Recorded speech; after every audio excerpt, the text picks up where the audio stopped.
Welcome to Basudebpur evening star ক্লাবে পরিচালনায় শ্রী শ্রী গণেশ পুজো 7ই September শনিবার সকাল 11টায় শোভাযাত্রা সহকারে ঘটতুলন।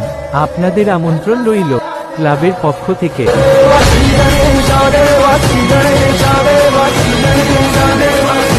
আগামী 10ই সেপ্টেম্বর মঙ্গলবার দুপুর 11টায় নরনারায়ণ সেবা রয়েছে।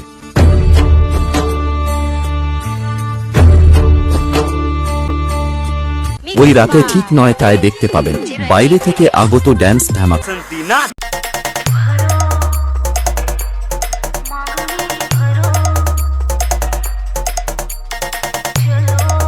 এবং সবাইকে আনন্দ দিতে নাচতে নাচাতে এলাকা কাঁপাতে আসছে সেই দীপশিখা সাউন্ড। আরে ওকে বলে দে আমি কাউকে রাস্তা ছাড়ি না।